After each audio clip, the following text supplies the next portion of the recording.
بسم الله الرحمن الرحيم. السلام عليكم ورحمة الله وبركاته. الحمد لله رب العالمين والصلاة والسلام على رسوله الأمين وعلى آله وأصحابه أجمعين. أما بعد فقد قال الله تبارك وتعالى في كلامه القديم: أعوذ بالله من الشيطان الرجيم. بسم الله الرحمن الرحيم. ولقد آتيناك سبعا من المثاني والقرآن العظيم. وقال نبينا صلى الله عليه وسلم: الحمد لله رب العالمين هو السبع المثاني والقرآن العظيم الذي أوتيته أو كما قال صلى الله عليه وسلم. கண்ணியத்திற்குரிய சகோதரர்களே, பெரியோர்களே, எல்லாம் வல்ல அல்லாஹுவின் மகத்தான கருணையினால் இந்த வாராந்திர திருக்குர்ஆன் விளக்க உரை அமர்விலே பங்கெடுக்கக்கூடிய பெருவாய்ப்பை அல்லாஹ் நம் அனைவருக்கும் வழங்கியிருக்கிறான். ஞாயிற்றுக்கிழமை இந்த நேரத்தில் பெரும்பாலும் சமூகம் எங்கே இருப்பார்கள் என்பது நம் அனைவருக்கும் தெரியும். அப்படியான ஒரு சூழ்நிலையிலே அல்லாஹ்வின் கலாமை பற்றிய விளக்கங்களை புரிந்து கொள்ளக்கூடிய இந்த சபையிலே அமரக்கூடிய வாய்ப்பை அல்லாஹ் நமக்கு தந்தது அவன் நமக்கு செய்த மிகப்பெரிய நிஅமத், கருணை என்றால் அது மிகையான ஒன்றல்ல. எனவே இந்த அமர்வில் நாம் பெறக்கூடிய பாடங்கள், இதில் நமக்கு கிடைக்கக்கூடிய அறிவு ஞானங்களை நம்முடைய வாழ்க்கையில் பின்பற்ற தகுந்ததாக நாம் மாற்றிக்கொள்ளக்கூடிய ஒரு எண்ணத்திலே நாம் இங்கே அமர வேண்டுமாய் ஆரம்பத்திலே உங்களுக்கு நான் நினைவுபடுத்திக் கொள்கிறேன். அருமையான தோழர்களே, இன்றைய அமர்வில்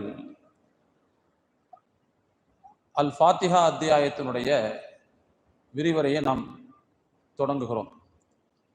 கடந்த 2 வாரங்களில் ஒரு வாரத்தில் அஊது பில்லாஹ்வுடைய அந்த விவரங்களை சொன்னோம். அதற்கடுத்த கடந்த வாரத்தில் பிஸ்மில்லாவை பற்றிய விளக்க உரையை நாம் பார்த்தோம். இப்போ அல்ஹம்து சூராவினுடைய அந்த விளக்க உரையை நாம் இன்றைய வாரத்திலிருந்து தொடங்குகிறோம். அல்ஹம்து சூரா என்பது நமக்கெல்லாம் தெரியும்.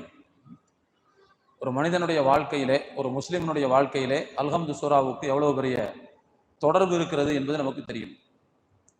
நாள்தோறும் தொழுகையிலே கிட்டத்தட்ட பல முறை திரும்ப திரும்ப ஓதிக்கொண்டே இருக்கக்கூடிய ஒரு அத்தியாயமாக இந்த அல்ஹம்து அத்தியாயம் இருக்கிறது. திருக்குர்ஆனுடைய சூறாக்களின் வரிசையில்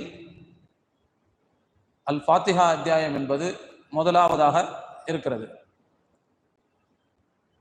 கருத்தளவில் பார்க்க போனால் ஒட்டுமொத்த குர்ஆனுக்குமான முன்னுரையை போல அல்ஹம்து சூரா அமைந்திருக்கிறது. ஒரு நூல் தொகுக்கப்பட்டால் அந்த நூலுடைய பேசுபொருள், கண்டென்ட் என்னவோ அதை சுருக்கமாக முன்னுரையிலே குறிப்பிடுவார்கள். இந்த நூலில் இன்னென்ன விஷயங்களை பற்றி தான் பேச போகிறோங்கிற ஒரு சாராம்சத்தை, ஒரு சுருக்கமான அறிமுகத்தை அதிலே கொடுப்பார்கள்.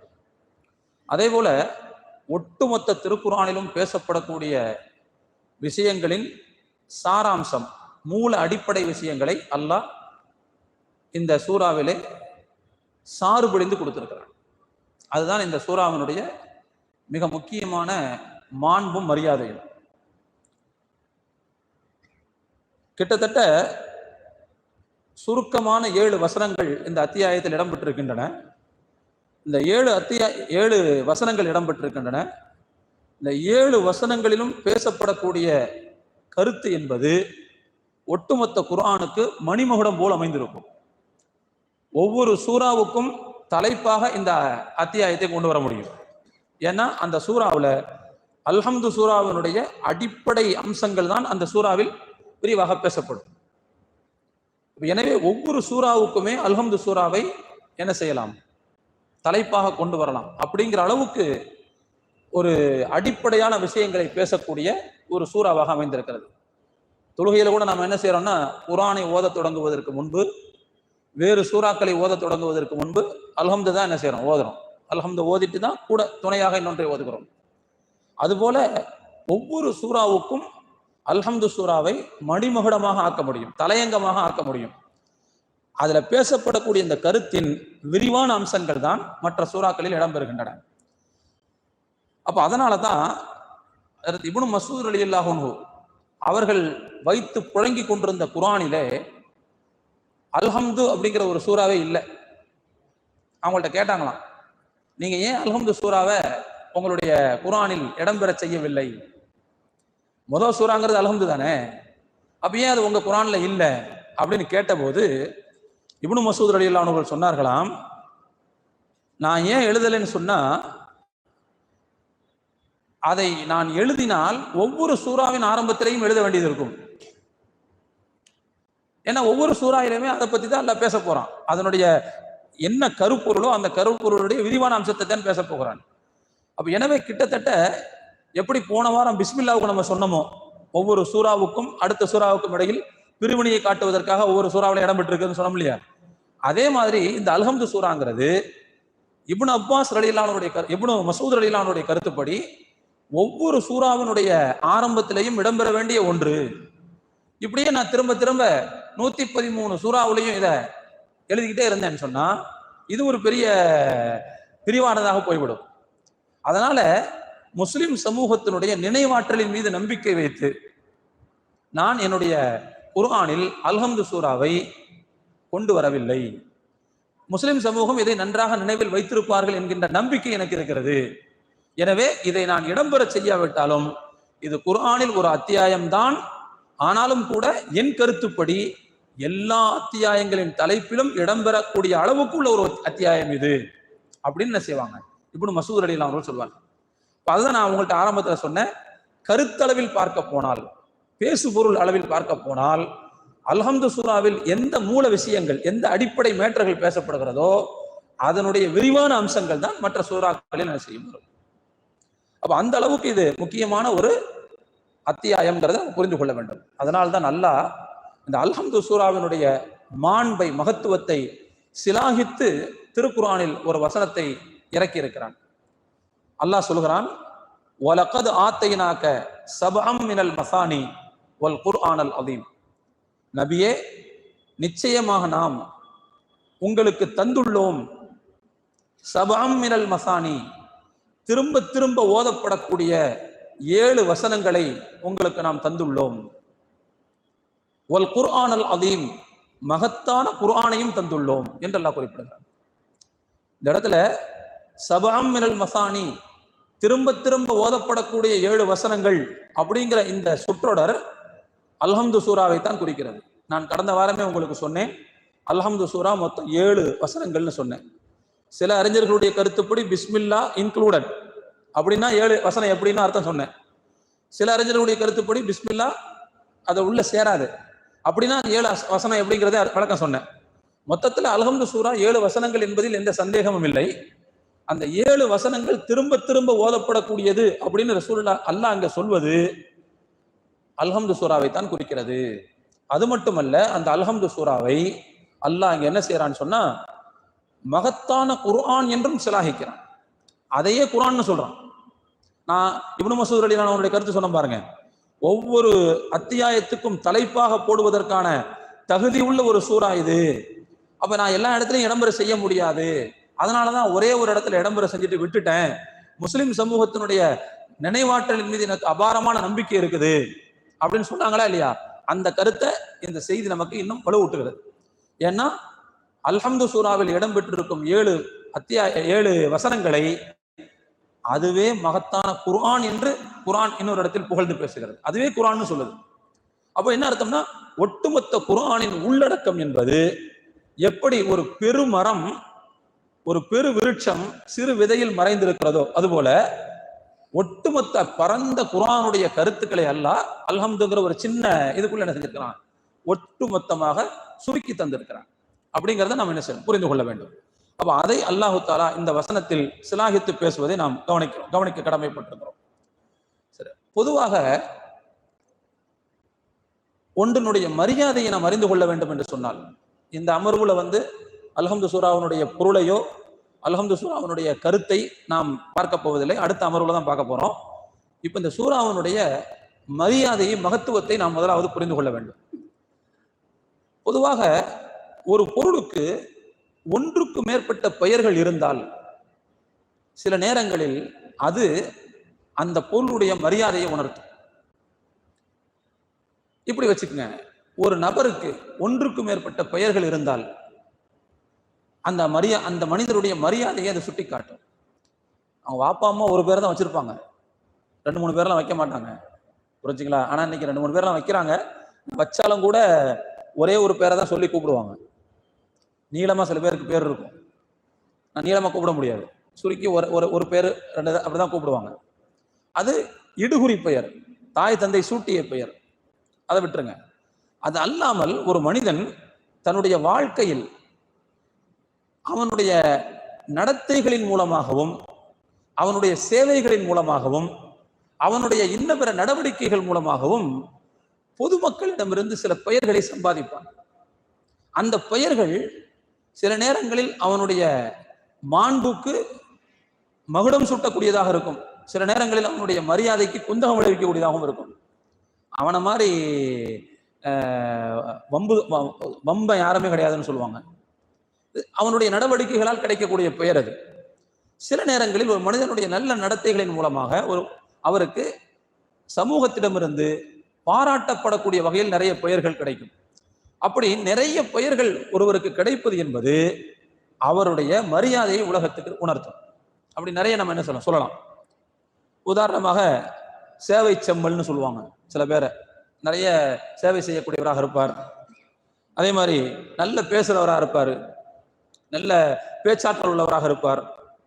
அவரை என்ன செய்வாங்க, அருள்மொழி செல்வர், அதாவது பேச்சு வித்தகர், இப்படிலாம் சொல்லுவாங்க. அவருடைய செயல்களின் மூலமாகவும் அவருடைய நடத்தைகளின் மூலமாகவும் அவருடைய மரியாதையை உணர்த்தக்கூடிய பல்வேறு பெயர்கள் உலகத்தில் இருப்பதை பார்க்கலாம். ஆனா ஒரு விஷயம், இந்த பெயர்களை காசு கொடுத்து வாங்கக்கூடாது. காசு கொடுத்து வாங்கினோம்னா அது மரியாதைன்னு அர்த்தம் கிடையாது. நீங்க சில பேர் டாக்டரேட் பட்டத்துக்கு என்ன செய்யுதுங்க, காசு கொடுத்துட்டு நிறைய பேர் தெரியுதுங்க. என்ன மொத்தமா காசு கொடுத்து 25,000 50,000 காசு கொடுத்து இந்த பின்னால டாக்டர்னு போட்டுக்கிறதுக்கு அதுக்கு ஒரு மரியாதை போல. அது காசு கொடுத்து வாங்கி அந்த மரியாதை அடையணும். காசு கொடுத்து வாங்கினால் அது மரியாதை அல்ல. நம்முடைய செயல்களாலும் நம்முடைய நடத்தைகளாலும் நம்முடைய நல்லொழுக்கங்களாலும் பிறர் மனதை ஈர்த்து அவர்களுடைய இதயத்திலிருந்து உளப்பூர்வமாக வருகிறது பாருங்கள், அந்த நல்ல பெயர்களை சொல்கிறேன். அது என்ன செய்யும்னா அவருடைய மரியாதையை உணர்த்தக்கூடியதாக இருக்கும். அந்த வகையில் எப்படி பல பெயர்கள் ஒன்றுக்கு இருந்தால் அதனுடைய மரியாதை வெளிப்படுமோ அதுபோல அல்லாஹ் அந்த அல்ஹம்து சூராவுக்கு நிறைய பெயர்களை தந்திருக்கிறான். நமக்கு எல்லாம் தெரியும், அல்ஹம்து சூரான்னு தெரியும், அல்லது அல் ஃபாத்திஹா சூரான்னு தெரியும். வேற பெயர் தெரியுமான்னு தெரியல. ஆனா அல்ஹம்து சூராவுக்கு திருக்குர்ஆனுடைய விளக்க உரைகளை எடுத்து பார்த்தால் பல பெயர்கள் சொல்லியிருப்பார்கள். இப்ப எல்லா பெயரையும் சொல்றதுக்கான அவகாசங்கள் கிடையாது. எந்த பெயர்கள் குர்ஆனுடைய டெக்ஸ்ட்ல அல்லது ஹதீஸினுடைய நேரடியான டெக்ஸ்ட்ல வந்திருக்கிறதோ அந்த மாதிரியான பெயர்களை மட்டும் இப்போது நாம் பார்க்கிறோம். பொதுவாக அல்ஹம்து சூராவுடைய சூராக்களுடைய பெயர்களை பொறுத்த மட்டில் ஒன்று நேரடியாக நபி ஸல்லல்லாஹு அலைஹி வஸல்லம் அவர்கள் குறிப்பிட்டிருப்பார்கள், அல்லது குர்ஆனில் இடம்பெற்றிருக்கும், அல்லது அறிஞர்களுடைய ஆய்விலிருந்து இதற்கு இப்படிலாம் பெயர் சூட்டலாம்னு சொல்லியிருப்பாங்க. அவங்களுடைய ஆய்வுக்கு குர்ஆனும் ஹதீஸும் பக்கபலமாக இருந்திருக்கும். இப்படி அறிஞர்கள் ஆய்வு செய்து சொன்ன பெயர்களை நாம் விட்டு விடுவோம், அது சொல்றதுக்கு நேரம் இல்லை. நேரடியாக குர்ஆனுடைய டெக்ஸ்ட்ல இருந்து அதே மாதிரி ஹதீஸினுடைய டெக்ஸ்ட்ல இருந்து என்னென்ன பெயர்கள் அல்ஹம்து சூராவுக்கு இருக்கிறது என்பதை இப்போது நாம் பார்க்கலாம். அந்த வகையில நம்ம எல்லோருக்கும் தெரிந்த பெயர் அல் ஃபாத்திஹா அல்லது ஃபாத்திஹத்துல் கிதாப். ஃபாத்திஹத்துல் கிதாப் அப்படின்னா என்ன அர்த்தம்? வேதத்தின் திறப்பு, வேதத்தின் தோற்றுவாய் என்று பொருள். ஃபாத்திஹத்துல் கிதாப்னா அல்ஹம்து சூராவை குறிக்கும், அல்லது அல் ஃபாத்திஹான்னு சொன்னாலே அல்ஹம்து சூரா தான் குறிக்கும். இன்னும் சில இடங்களில் பார்க்கலாம், ஃபாத்திஹா அப்படின்னு சொன்னா எல்லாரும் அல்ஹம்து சூரா ஓத ஆரம்பிப்பாங்க, பார்த்துருக்கீங்களா?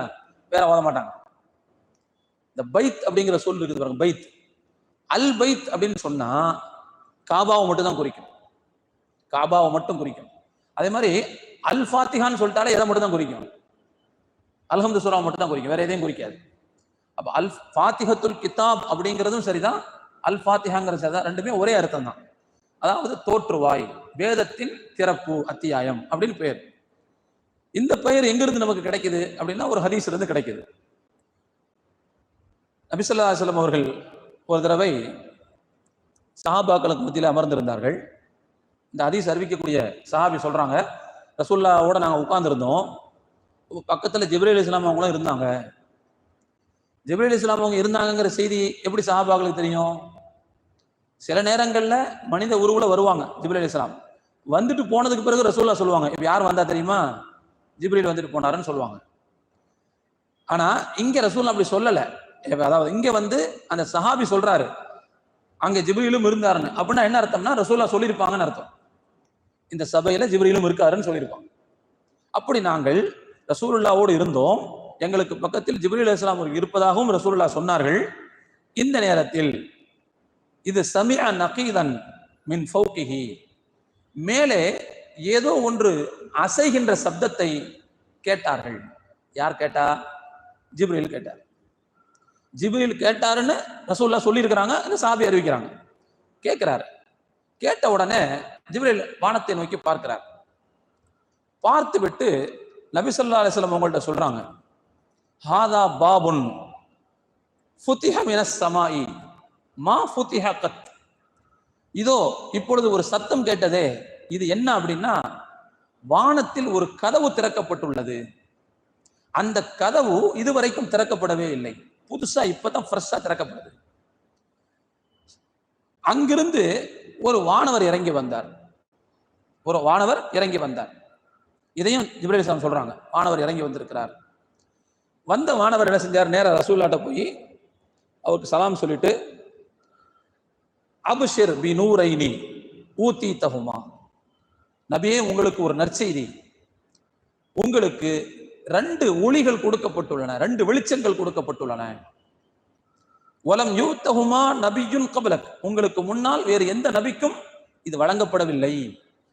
யாருக்கும் வழங்கப்பெறாத 2 வெளிச்சங்களை உங்களுக்காக நான் கொண்டு வந்திருக்கிறேன், உங்களுக்கு கொடுக்கப்பட்டிருக்கிறது. அது முதலாவது வெளிச்சம் என்பது ஃபாத்திஹத்துல் கிதாப், வேதத்தின் திறவுகோல், திறப்பு அத்தியாயம். வஹவாத்திமு சூரத்தில் பக்ரா, 2வது வெளிச்சம் என்பது அல் பக்ரா அத்தியாயத்தினுடைய கடைசி 3 வசனங்கள். இதுவும் வெளிச்சம். சொல்லிட்டு அந்த வந்த நபி வானவர் சொன்னார், லம் தக்ர ஹர்ஃபம் மின்ஹுமா இல்லா அஅதைதஹு, இந்த 2லிருந்தும் நீங்கள் ஒரு எழுத்தை ஓதினாலும் அல்லாஹ் அதை உங்களுக்கு தராமல் இருக்க மாட்டான், அதனுடைய நன்மையை தராமல் இருக்க மாட்டான் அப்படின்னு சொல்லிட்டு போனார். இந்த ஹதீஸ்ல நாம கவனிக்க வேண்டிய செய்தி என்னன்னு சொன்னா, வந்த வானவர் ரசூலுல்லாஹ்ட்ட கொண்டு வந்தது ஃபாத்திஹத்துல் கிதாப், வேதத்தின் திறப்பு அத்தியாயம் அப்படிங்கிற பேர் ஹதீஸ்ல இடம்பெறு. இதுதான் நமக்கான பாயிண்ட். இந்த இடத்துல நீங்க கவனிக்கணும், ஜிப்ரீல் அலைஹிஸ்ஸலாம் வந்திருக்கிறாங்க. பொதுவாக ஜிப்ரீல் அலைஹிஸ்ஸலாம் அவங்க தானே வஹி கொண்டு வருவாங்க, அவங்க தானே குர்ஆனை கொண்டு வராரு. இங்க வேறொருத்தர் கொண்டு வந்து அவர் கொண்டு வர்றத இன்ட்ரோடக்ஷன் கொடுக்கறதுக்கு யாரை வச்சிருக்குது? ஜிப்ரீல் அலைஹிஸ்ஸலாம் அவங்களை வச்சிருக்குது. அப்படின்னா இதை ஜிப்ரீல் அலைஹிஸ்ஸலாம் கொண்டு வரலையா அப்படின்னு ஒரு கேள்வி வரும். அப்படி அல்ல விஷயம். அல்ஹம்து சூராவை மற்ற வசனங்களை எப்படி லவ்ஹுல் மஹ்ஃபூல்ல இருந்து அல்லாஹ்வுடைய அனுமதியோட ஜிப்ரீல் அலைஹிஸ்ஸலாம் அவர்கள் எடுத்து கொண்டு வந்து ரசூலுல்லாஹ் கொடுப்பாங்களோ அதே போல தான் அல்ஹம்து சூராவையும் கொண்டு வந்து கொடுத்தாங்க. ஆனா அல்ஹம்து சூராவுக்கு இருக்கின்ற ஒரு சிறப்பை சொல்வதற்கு அல்லாஹ் ஒரு விசேஷமான ஏற்பாட்டை செய்தான். அது என்ன ஏற்பாடுன்னு சொன்னா, இதுவரைக்கும் திறக்கப்படாத வானக்கதவை திறந்து இதுவரைக்கும் வராத ஒரு வானவரை வர வச்சு அவர் மூலமா சொல்ல வச்சான். சில அக்கேஷன்ஸ் இருக்கும், அந்த அக்கேஷன்ஸ் நமக்கு ரொம்ப இம்பார்ட்டண்டா இருக்கும், ரொம்ப முக்கியமா இருக்கும். அந்த நேரத்துல நாம ஒன்னொன்னையுமே புதுசா தான் யூஸ் பண்ணுவோம். உதாரணமா கல்யாணம்னு வச்சுக்கோங்க. கல்யாணம் அன்னைக்கு பழைய பொருளை யாரும் யூஸ் பண்ண மாட்டாங்க. ஈவன் அவருக்கு ஸ்பெக் போடுற பழக்கம் இருந்தா கூட அது கூட புதுசா என்ன செய்வார், அன்னைக்கு போடுவார். பார்த்துருக்கீங்களா? ஏன்னா யூஸ் பண்ண எதையுமே போடக்கூடாது அப்படின்னு ஒரு எண்ணம் இருக்கும் அவங்களுக்கு. சில இந்த மாதிரியான சில விசேஷமான சமயங்களில், தருணங்களில் இப்படி ஒரு பழக்கம் இருப்பதை பார்க்கிறோம். அதுபோல அல்ஹம்து சூராவினுடைய மரியாதையை உணர்த்த வேண்டும், அல்-பக்ரா அத்தியாயத்தினுடைய இறுதி 3 வசனங்களின் மரியாதையை உணர்த்த வேண்டும். அதற்கென்று ஒரு தனி தருணத்தை உருவாக்கி அதற்கென்று ஸ்பெஷலாக ஒரு பகுதியை திறந்து அதிலிருந்து ஒரு புதிய ஒரு வானவர் ஒருவரை வர வைத்து அல்லாஹ் இதெல்லாம் என்னன்னு சொன்னா ஒரு முக்கியமான விஷயம் நிகழப்போகிறது அப்படிங்கிறதுக்கான முன்னோட்டமாக காமிச்சிட்டு அதுக்கு பிறகு அந்த செய்தியை கொண்டு தர்றாங்க. அப்படின்னா கொடுக்கப்பட்ட செய்தியினுடைய முக்கியத்துவம் எவ்வளவுங்கிறத கவனிக்கணும். கொடுக்கப்பட்ட செய்தி என்ன? அல்ஹம்து சூரா, அது ஒரு வெளிச்சம். அல்-பக்ரா அத்தியாயத்தின் கடைசி 3 வசனங்கள், அதுவும் ஒரு வெளிச்சம். அப்படிங்கிறதா கொண்டு வந்து தரப்பட்ட செய்தி. இதனுடைய மகத்துவத்தை உணர வைப்பதுதான் இந்த ஹதீஸினுடைய மிக முக்கியமான நோக்கம். அப்ப இந்த ஹதீஸிலிருந்து நமக்கு தெரிய வரக்கூடிய செய்தி ஃபாத்திஹத்துல் கிதாப் அப்படிங்கிறது அல்-ஃபாத்திஹா அத்தியாயத்தினுடைய ஒரு பேருங்கிறது ரொம்ப தெளிவாக வந்திருக்கிறது. இந்த பேர் எதற்காக இந்த சூறாவுக்கு வைக்கப்படுதுன்னு சொன்னா பேர் காரணம் தெரியணும்ல. ஏன் அப்படின்னு சொன்னா முதலாவது குர்ஆனை திறந்தவுடன், குர்ஆன் பிரதியை திறந்தவுடன் இதுதான் முதலாவது அமைந்திருக்கிறது. ஒண்ணு. ரெண்டாவது, ஒரு தொழுகையாளி தொழுகையில் குர்ஆனை ஓதத் தொடங்கும் போது முதலாவது இதை ஓதிவிட்டுத்தான் மற்றவற்றை இது ஓதுவார். இதை ஓதாம வேற ஒரு பகுதியை ஓதவே மாட்டார். அப்ப எனவே தொழுகையை தொடங்குவதற்கும் தொழுகையில் குர்ஆனை தொடங்குவதற்காக இருந்தாலும் சரிதான், ஏட்டில் குர்ஆனை தொடங்குவதாக இருந்தாலும் சரிதான், இந்த சூரா தான் திறப்பாக தோரணமாக அமைந்திருக்கிறது. எனவே இந்த வரவேற்பு தோரணம் இருக்குது பாருங்க, அந்த மாதிரி இந்த சூரா இருக்குது அப்படிங்கிறத காட்டுறதா இந்த பெயருடைய நோக்கம். இது ஒண்ணு. அடுத்து ரெண்டாவது, இந்த அல்ஹம்து சூராவுக்கான பெயரை உம்முல் கிதாப், உம்முல் குர்ஆன் அப்படின்னு 2 பேர். ஏற்கனவே 2 பேர் சொல்லியிருக்கிறேன். அல் ஃபாத்திஹா ஒன்று, ஃபாத்திஹத்துல் கிதாப் ஒன்று. ரெண்டுமே ஒரே அர்த்தம் தான், ஆனால் 2 பேர். இந்த இது வந்து உம்முல் கிதாப், வேதத்தின் அன்னை. உம்முல் குர்ஆன், குர்ஆனின் அன்னை.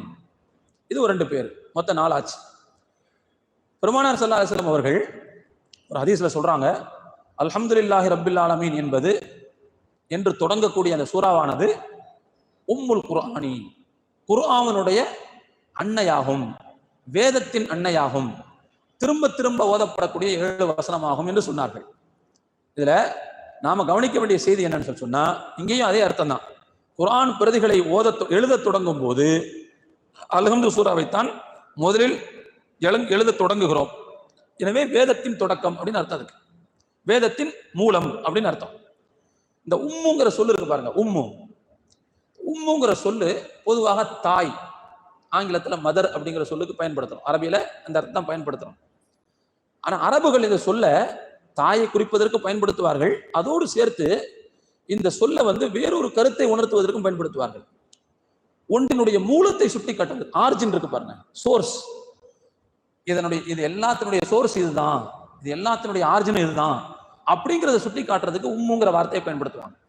அதாவது ஒன்று பல விஷயங்களை தனக்குள் உள்ளடக்கி அந்த எல்லா விஷயங்களுக்கும் தானே வழிகாட்டியாக அமைந்திருக்கக்கூடிய அளவுக்கு ஒன்று இருந்தால் அதை உம்மு என்ற வார்த்தையால் என்ன செய்வார்கள், அரபுகள் சுட்டி காட்டுவார்கள்.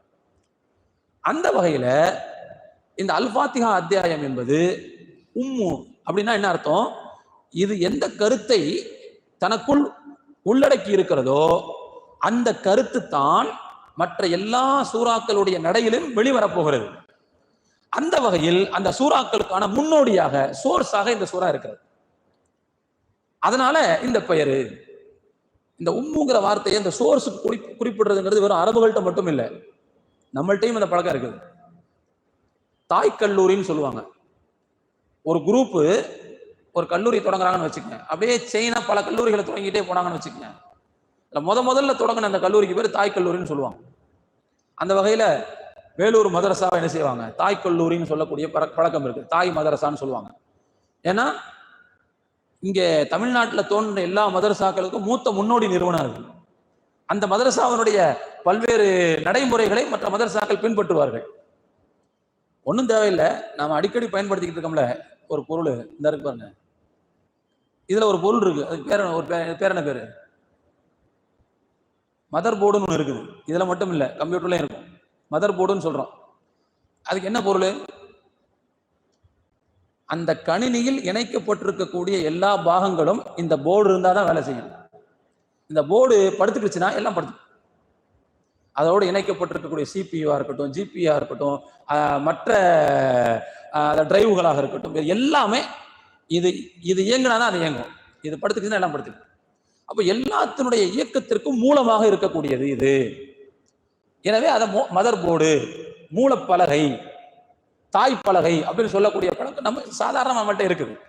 அந்த வகையில அனைத்தினுடைய இயக்கத்தையும் தனக்குள் வாங்கி அதற்கு வழிகாட்டக்கூடிய வகையில் ஒன்று இருந்தால் அதற்கு பெயர் தாய், மதர், உம்மு அப்படின்னு சொல்லக்கூடிய அந்த வழக்கம் பொதுவாக மனித சமூகத்தில் இருக்கிறது. அந்த வகையில அல் ஃபாத்திஹா அத்தியாயம் என்பது தனக்குள் அடக்கி இருக்கக்கூடிய அந்த செய்தி எல்லாவற்றிலையும் வெளிப்படக்கூடிய வகையில் அது அமைந்திருக்கிறது. இதை முன்னுதாரணமாக வைத்துத்தான், இதை மூலமாக வைத்துத்தான் மற்ற சூறாக்களுடைய கருத்துக்களை இயங்கிக் கொண்டிருக்கின்றன. எனவே அதற்கு உம்முல் குர்ஆன், குர்ஆனுடைய அன்னை, வேதத்தின் அன்னை என்கின்ற பெயர் பொருத்தமாக அமைகிறது. அடுத்து 5வது பெயர் அஸ்ஸபுல் மசானி என்று சொன்னேன். சபுல் மசானி அப்படிங்கிறது திரும்ப திரும்ப ஓதப்படக்கூடிய 7 வசனங்கள் அப்படிங்கிற அர்த்தம் சொன்னேன். இந்த பேர் எதுல இருந்து எடுக்கப்பட்டிருக்கு அப்படின்னு பார்த்தோம்னா ரசூலுல்லாவே சொல்றாங்க. ஒரு தடவை பள்ளிவாசலுக்கு வந்தாங்க ரசூலுல்லா, அநேகமா மஸ்ஜிது நபவியாக இருக்கணும். வந்தாங்க,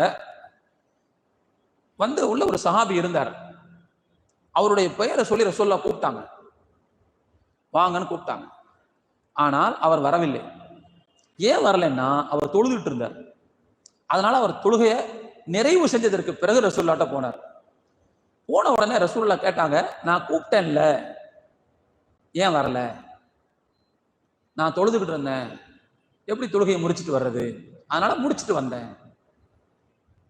அப்ப ரசூலுல்லா கேட்டாங்க, அல்லாஹ் குர்ஆனில் இப்படி சொல்லவில்லையா? யா அய்யுஹல்லதீன ஆமனுஸ்தஜீபு லில்லாஹி வலிர் ரசூலி இதா தஆக்கும் லிமா யுஹ்யீக்கும்.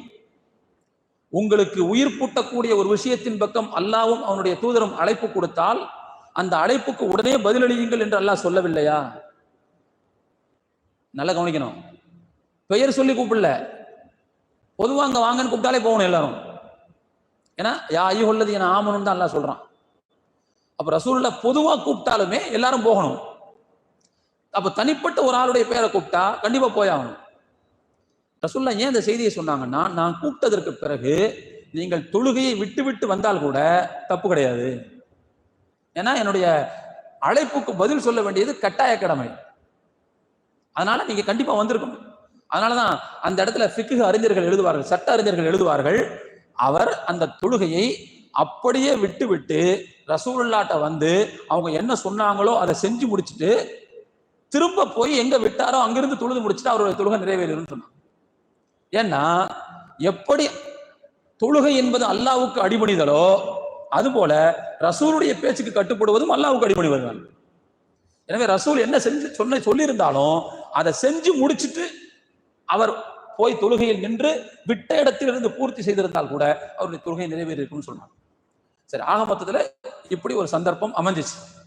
அப்ப நான் கூப்பிட்டேன்ல, உடனே வர வேண்டியதானே அப்படின்னு கேட்டாங்க. இல்லை, யாரை சொல்ல தொழுதுகிட்டு இருந்தேன். சரி அப்படின்னு சொல்லிட்டு அவருடைய கையை பிடிச்சிட்டு ரசூலுல்லாஹ் சொன்னாங்க, அலா லவ் அல்லிமன்னக அலம சூரத்தின் ஃபில் குர்ஆன். நிச்சயமாக நான் இந்த பள்ளியிலிருந்து வெளியேறுவதற்கு முன்பு குர்ஆனில் உள்ள மகத்தான சூறாவை உங்களுக்கு நான் கற்றுக் கொடுப்பேன் அப்படின்னு சொல்லி ரசூலுல்லாஹ் அவருடைய கையை பிடிச்சிக்கிட்டாங்க. சாதாரணமா ஒருத்தருடைய கையை பிடிக்கிறதுங்கிறது அது கையை யார் பிடிக்கிறாரோ அவருடைய பணிவை காட்டும். பொதுவாக தன்னை பெரிய நபர் என்று யாரெல்லாம் கற்பனை செய்து கொள்கிறார்களோ அவர்கள் அடுத்தவங்களோட டச் பண்ண மாட்டாங்க, கொஞ்சம் டிஸ்டன்ஸ் தான் மெயின்டைன் பண்ணுவாங்க. புரிஞ்சுங்களா? கிட்ட வந்தா கூட யாருன்னு தெரியாத மாதிரியே விசாரிப்பாங்க. ஏற்கனவே தெரிஞ்சிருக்கும், தெரியாத மாதிரியே விசாரிப்பாங்க. அப்படியா, சந்திச்சிடமோ, அதை சந்திச்சதெல்லாம் தெரியும், ஆனா சந்திச்சிட்டோமோ அப்படின்னா என்ன அர்த்தம்? உனக்கு எனக்கு ரொம்ப டிஸ்டன்ஸ் இருக்கு, நீ அவ்வளவு சீக்கிரமா கிட்ட வந்துடாத அப்படின்னு அர்த்தம் அதுக்கு. ஆனா அப்படி டச் பண்றதுங்கிறது யார் டச் பண்றாங்களோ அவங்களுடைய மரியாதையை, அவருடைய பணிவை உணர்த்தும். ரசூலுல்லாஹ் என்ன செய்வாங்கன்னா இந்த மாதிரி சந்தர்ப்பங்கள்ல அவங்களோட கையை பிடிச்சுக்கிட்டாங்க. கையை பிடிச்சுக்கிட்டே பள்ளிவாசலை சுத்திக்கிட்டு இருந்தாங்க. என்ன வேலை நடந்துச்சோ அந்த வேலை முடிஞ்சதுக்கு பிறகு ரசூலுல்லாஹ் பள்ளியை விட்டு வெளியேற போனார்கள். வெளியேற போகும்போது இந்த சஹாபி சொன்னார், யார ரசூலுல்லாஹ், பள்ளியை விட்டு வெளியே போறதுக்கு முன்னாடி குர்ஆன்ல உள்ள மகத்தான ஒரு சூறாவை கத்துத்தரேன்னு சொன்னீங்களே, இப்ப வெளியே போறீங்களே மறந்துட்டு? ஆமா ஆமா ஆமா. ரசூலுல்லாஹ் உடனே சொன்னார், ரசூலுல்லாஹ்வுக்கும் மறதி இருக்குங்கிறது தெரிஞ்சிருப்பாருங்க. மறதி இருக்குது. ஆனா குர்ஆனில் மறதி ஏற்படுவதை விட்டு அல்லாஹ் அவங்கள பாதுகாத்துட்டான். இந்த மறதியை வச்சுக்கிட்டு குர்ஆன் மறந்துருக்காதா அப்படின்னு கேட்கக்கூடாது. சில பேர் இந்த கோணலான புத்தி சில பேருக்கு இருக்குது. ஹதீஸ்லயே மறந்துருப்பாங்க அப்படிங்கிற மாதிரிலாம் பேசுறாங்க. இந்த மறதியை வச்சுக்கிட்டு அந்த மறதியை சொல்லக்கூடாது. ஏனென்றால் அதை பாதுகாப்பதாக அல்லாஹ் சொல்லிவிட்டு, எதை? குர்ஆனை. குர்ஆன் பாதுகாக்கப்படும் போது ஹதீஸும் சேர்ந்து பாதுகாக்கப்பட்டுரும். எனவே அதுலலாம் ரசூலுல்லாஹ் வந்து தப்பு தவறா சொல்றது கிடையாது. அதுல யாராவது தப்பு தவறா வேற யாராவது வெளியில் உள்ளவங்க நினைச்சு விட்டாதான் உண்டு. எனவே இந்த மறதியை வச்சுக்கிட்டு அந்த மறதியை என்ன செய்யக்கூடாது, கம்பேர் பண்ணக்கூடாது. சரி, அப்போ ஆமா சொல்லித்தரேன்னு சொன்னேன் அப்படின்னு சொல்லிட்டு ரசூலுல்லாஹ் சொன்னாங்க. ஒண்ணுமில்ல, அது எந்த சூரா அப்படின்னு சொல்லி சொன்னா ரசூலுல்லாஹ் சொல்கிறார்கள், அல்ஹம்துலில்லாஹி ரப்பில் ஆலமீன். அல்ஹம்துலில்லாஹி ரப்பில் ஆலமீன் என்று தொடங்கக்கூடிய அந்த 7 வசனங்கள், திரும்ப திரும்ப ஓதப்படக்கூடிய 7 வசனங்கள், எனக்கு வழங்கப்பட்டிருக்கக்கூடிய மகத்தான குர்ஆன் தான் அது என்று நபி ஸல்லல்லாஹு அலைஹி வஸல்லம் அவர்கள் சொன்னார்கள். இப்போ இங்க நம்ம கவனிக்கணும், 7 வசனங்கள் திரும்ப திரும்ப, சபுஉ அப்படிங்கிற வார்த்தை 7, மசானின்னு சொன்னா திரும்ப திரும்ப அப்படின்னு ஓதப்படக்கூடிய அல்லது எழுதப்படக்கூடியன்னு வச்சுக்கோங்க. இந்த மசானிங்கிற சொல்லுக்கு 2 அர்த்தம் கொடுக்குறாங்க. ஒன்று என்னன்னு சொன்னா, திரும்ப திரும்ப ஓதப்படக்கூடிய, தொழுகையில ஓதுறோம், எழுதும் போது அதே மாதிரிதான் ஒவ்வொரு குர்ஆனையும் எழுதுறாங்கன்னு வச்சுக்கோங்க. சரி, அப்ப திரும்ப திரும்ப ஓதப்படக்கூடியங்கிறது ஒரு அர்த்தம். இன்னொரு அர்த்தம் என்னன்னு சொல்லி சொன்னா, இந்த அல்ஹம்து சூராவில் இடம்பெற்றிருக்கக்கூடிய அடிப்படையான விஷயங்கள் தான் திரும்ப திரும்ப மற்ற சூறாக்களில் பேசப்படுகிறது. அப்போ மற்ற சூறாக்களில் திரும்ப திரும்ப பேசப்படுவதற்கான வசனங்களை கொண்ட 7 வசனங்கள் உள்ள அத்தியாயம் அர்த்தம். மற்ற சூறாக்களில் திரும்ப திரும்ப பேசப்படுவதற்குள்ள மூல விஷயங்களை கொண்டுள்ள 7 வசனங்களை கொண்ட அத்தியாயம் இது அப்படின்னு அர்த்தம். ரெண்டு அர்த்தம் அதுக்கு என்ன இருக்குதுன்னு சொல்றாங்க. இதுல ஒரு முக்கியமான விஷயத்தை புரிஞ்சுக்கிறோம். சில செய்திகளை, சில விஷயங்களை திரும்ப திரும்ப சொல்லும் போது போர் அடிக்கும், சலிப்பு தட்டு. நம்ம நண்பர்களுக்குள்ள பேசுறது பழக்கம் இருக்கு. ஒரு விஷயத்தை திரும்ப திரும்ப ஆரம்பிச்சாண்டா பழைய ரெக்கார்டு அப்படின்னு சொல்லுவோம்ல, ஒரே விஷயத்தை திரும்ப திரும்ப சொல்லும் போது சலிப்பு தட்டக்கூடிய அந்த விஷயம் இருக்கு. விதிவிலக்காக பெரிய பேச்சாளர்கள், பெரிய கவிஞர்கள் இந்த கொட்டேஷன் கொடுப்பாங்க பாருங்க. அவங்களுடைய பேச்சை வந்து கோட் பண்ணி சொல்லக்கூடிய அளவுக்குள்ள சில பேச்சாளர் இருப்பாங்க. அந்த கவிதையாக இருந்தால் கூட, அந்த உச்சி குற்ற மாதிரி உள்ள விஷயமாக இருந்தால் கூட 2 தடவை கேட்கலாம், 3வது தடவை கேட்கலாம், 4வது தடவை சொன்னா அது கூட என்ன செஞ்சிடும், போர் அடிச்சிடும். உதாரணமா இப்படி வச்சுக்கோங்க, ஒரு கவிஞர் ஒரு பெரிய கவிதை, நல்ல கவிதைன்னு வச்சுக்கோங்க, சொல்லும் போதே ரொம்ப இன்ட்ரெஸ்டா இருக்கும் அந்த மாதிரியான கவிதை. எத்தனை தடவை கேட்கலாம்? அதை 2 தடவை கேட்கலாம், 3 தடவை கேட்கலாம், 4வது தடவை 5வது தடவை என்ன செஞ்சிடும், போர் அடிச்சிடும். ஆனா எத்துணை முறை திரும்ப திரும்ப ஓதினாலும் பாரமாகவே தோன்றாத, சலிப்பே தட்டாத ஒரு அதி அற்புதமான அம்சம் அல்-ஃபாத்திஹா அத்தியாயத்துக்குள்ள இருக்கு. அதனாலதான் தொழுகையில வந்து கட்டி நின்றா முன் சொன்ன தொழுகிறோம், பின் சொன்ன தொழுகிறோம், ஃபர்லு தொழுகிறோம், வித்ரு தொழுகிறோம். கிட்டத்தட்ட எத்தனை ரக்காத் ஆச்சு? ஒரு நேரத்துக்குள்ள, ஒரு 25 நிமிஷத்துக்குள்ள கிட்டத்தட்ட எத்தனை ரக்காத் தொழுதுறோம்? ஒரு 15 ரக்காத்துக்கு மேல தொழுதுறோம். ஒவ்வொரு ரக்காத்துலையும் என்ன செய்ய போறோம்? அல்ஹம்து ஓத போறோம். என்னைக்காச்சும் ஒருத்தர் ஓதுறது பாரமா தெரிஞ்சிருக்கா? நமக்கு சலிப்பு வந்திருக்கா? இதுல அப்படிப்பட்ட ஒரு அற்புதமான அம்சத்தை அல்லாஹ் என்ன செஞ்சிருக்கான்னா அந்த அத்தியாயத்துல வச்சிருக்கான். அது நம்ம ஓதுனாலும் நமக்கு சலிப்பு வராது, அடுத்தவங்க ஓதி கேட்டாலும் என்ன செய்யாது, சலிப்பு வராது. அப்படியான ஒரு அம்சத்தை அல்லாஹ் இதற்குள்ள வைத்திருக்கான். திரும்ப திரும்ப ஓதப்படக்கூடிய அப்படிங்கிற அந்த அம்சத்துக்குள்ள அல்லாஹ் வச்சிருக்கக்கூடிய நுட்பம் இது. சரி, அந்த வகையில இந்த சூராவுக்கு அஸ்-சபுல் மசானின்னு ஒரு பேர் இருக்குது. அது இந்த ஹதீஸ்ல தான் எடுக்கப்பட்டிருக்கிறது. அடுத்து இதே அல்ஹம்து சூராவுக்கு அஸ்-ஸலாத் என்கின்ற ஒரு பெயர் இருக்கிறது. அஸ்-ஸலாத், ஸலாத்னா என்ன அர்த்தம்? தொழுகை. தொழுகைன்னு ஒரு பேர் இருக்குது. எதுக்கு? இந்த அல்-ஃபாத்திஹா அத்தியாயத்திற்கு. சரி, இந்த பெயர் எந்த ஹதீஸ்ல இருந்து வருது அப்படின்னு பார்த்தோம்னா, நபி ஸல்லல்லாஹு அலைஹி வஸல்லம் அவர்கள் அல்லாஹ் கூறியதாக சொன்னார்கள். அல்லாஹ் கூறியதாக ரசூலுல்லாஹ் ஒரு ஹதீஸ் ஆரம்பிச்சாங்கன்னா அந்த ஹதீஸுக்கு பேர் ஹதீஸ் குதுஸின்னு பேர். அந்த ஹதீஸ்ல ரசூலுல்லாஹ் சொல்றாங்க, அல்லாஹ் சொல்றதாக, நான் தொழுகையை எனக்கும் என்னுடைய அடியானுக்கும் இடையில் 2 பகுதிகளாக பங்கு வைத்துள்ளேன். கஸம்து ஸலாத்த பைனி வ பைன அப்தி நிஸ்பைனி. தொழுகையை எனக்கும் என்னுடைய அடியானுக்கும் இடையில் சரி பகுதியாக 2 பகுதிகளாக நான் பங்கு வைத்துள்ளேன். ஃபைதா காலல் அப்து அல்ஹம்துலில்லாஹி ரப்பில் ஆலமீன், அடியான் அல்ஹம்துலில்லாஹி ரப்பில் ஆலமீன் என்று சொன்னால் அல்லாஹ் உடனே சொல்கிறான், ஹமிதனி அப்தி, என்னுடைய அடியான் என்னை புகழ்ந்து விட்டான் என்று சொல்கிறான்.